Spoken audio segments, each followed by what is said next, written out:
নমস্কাৰ ভোগালী বিহুৰ শুভেচ্ছা মোৰ সকলো দৰ্শক বন্ধুলৈ জনাই পেলাই আজিৰ ভিডিঅ'টো আৰম্ভ কৰিছোঁ। আজি আমি ডিজিলকাৰৰ বিষয়ে আলোচনা কৰিম। ডিজিলকাৰৰ বিষয়ে নিশ্চয় আপোনালোকে শুনিছে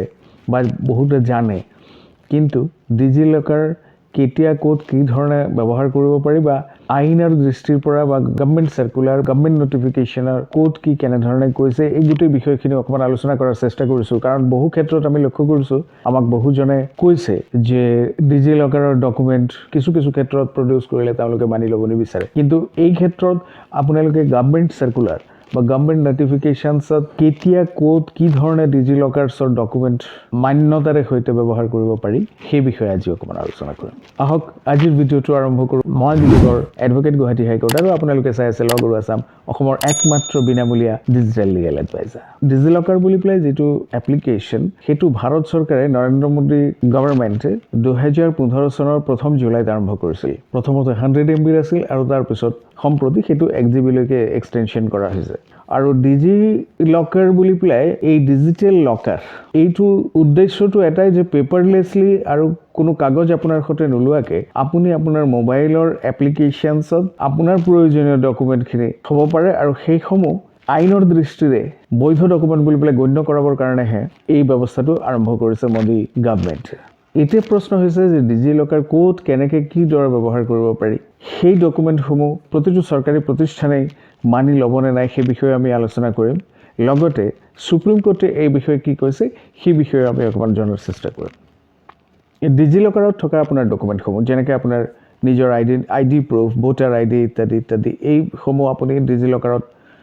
আপলোড কৰিব পাৰে বা অট'মেটিকেলি আপলোড হৈ যায়। আপোনাৰ আধাৰ নম্বৰটো পুট কৰাৰ লগে লগে তাৰ সৈতে আপোনাৰ যি ডকুমেণ্ট লিংক হৈ আছে গোটেই ডকুমেণ্টখিনি ডিজিলকাৰত অট'মেটিকেলি আহি যায়। আপোনাৰ যদি বেংক একাউণ্ট খুলিবলৈ যায় বা বেংকত কিবা আপোনাৰ KYC দিবলগীয়া হয় সেইসমূহ আপুনি তাত প্ৰডিউচ কৰিব পাৰিব।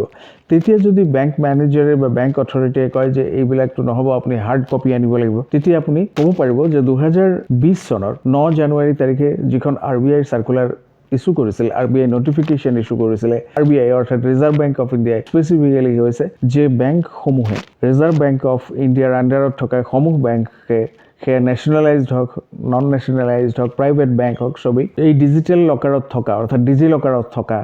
ডকুমেণ্টসমূহ ভেলিড ডকুমেণ্ট হিচাপে লৈ তেওঁলোকে KYC হিচাপে ইউজ কৰি পেলাই আপোনাৰ ট্ৰানজেকশ্যন বা আপোনাৰ বেংক একাউণ্টত ইউজ কৰিব পাৰিব। গতিকে যদি কোনোবা বেংক মেনেজাৰে আপোনাক কয় যে আপুনি হাৰ্ড কপি নোহোৱাকৈ এই ডিজিলকাৰৰ ডকুমেণ্টখিনি আমাক ছাবমিট কৰিছে, তেতিয়া আপুনি ক'ব পাৰিব যে ৰিজাৰ্ভ বেংক অফ ইণ্ডিয়াৰ 2020 চনৰ 9 জানুৱাৰীত এটা চাৰ্কুলাৰ আছে, সেই চাৰ্কুলাৰটো আপোনালোকে চাওক, চাই পেলাইহে গম পাব যে ডিজিলকাৰৰ ডকুমেণ্ট লিগেলি ভেলিড হয় নে নহয়।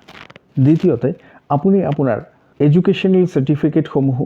আপোনাৰ ডিজিলকাৰত আপলোড কৰি ৰাখিব পাৰে, সেইসমূহো ভেলিড ডকুমেণ্ট হিচাপে গণ্য কৰিব। সন্দৰ্ভতো এখন নটিফিকেশ্যন আছে ভাৰত চৰকাৰৰ হায়াৰ এডুকেশ্যন ডিপাৰ্টমেণ্টৰ 2020 চনৰ মাৰ্চ মাহৰ। আপুনি কোনোবা ইনষ্টিটিউটত গৈ পেলাই যদি এডমিশ্যন লোৱা বা কিবা ক্ষেত্ৰত যদি আপুনি আপোনাৰ চাৰ্টিফিকেটসমূহ ডিজিলকাৰত ৰাখি সেইসমূহ তাত শ্ব' কৰে আৰু তেওঁলোকে যদি আপোনাক ডিনাই কৰে যে নহয় আমি এই ডকুমেণ্টসমূহ মানি নলওঁ, তেতিয়া কিন্তু আপুনি এই মাৰ্চ 2020 চনৰ যিখন নটিফিকেশ্যন সেইখনৰ বিষয়ে তেওঁলোকক অৱগত কৰাব পাৰে। থাৰ্ডলি আৰু এটা অতি ইম্পৰ্টেণ্ট ইউজাৰ আছে ডিজিলকাৰৰ, সেইটো হৈছে আপুনি আপোনাৰ RC, আপোনাৰ ড্ৰাইভিং লাইচেন্স ইত্যাদিও ডিজিলকাৰত ৰাখিব পাৰে। কোনোবা পুলিচ বা কোনো পৰিবহণ বিষয়াই যদি আপোনাৰ ডকুমেণ্টসমূহ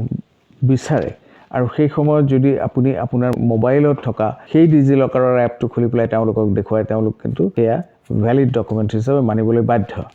কিন্তু এই ক্ষেত্ৰত আমি বহু সময়ত দেখা পাইছোঁ যে অনভিজ্ঞ পুলিচ অফিচাৰ বা পুলিচ বিষয়াই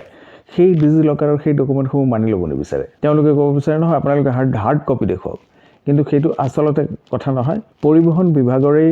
নটিফিকেশ্যন আছে। 8 আগষ্ট 2018 এটা নটিফিকেশ্যনছত পৰিবহণ বিভাগে স্পেচিফিকেলি কৈছে যে যিকোনো বাহনৰ মালিকে যদি ডিজিলকাৰত তেওঁলোকৰ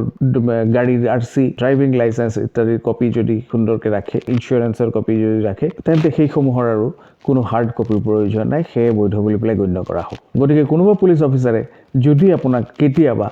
হাৰ্ড কপি নোহোৱাৰ কাৰণে আপোনাৰ এগেইনষ্টে চালান কাটিব বিচাৰে তেন্তে কিন্তু পুলিচ অফিচাৰজনক আপুনি ক'ব যে 8 আগষ্ট 2018 চনৰ যিটো নটিফিকেশ্যন সেইটো আগত পঢ়ি লওক তাৰপিছত আমাৰ পৰা হাৰ্ড কপি বিচাৰিব ইয়াৰ পিছত ডিজিলকাৰৰ ব্যৱহাৰ আজিকালি অত্যন্তভাৱে আৰম্ভ হৈছে এয়াৰপৰ্টত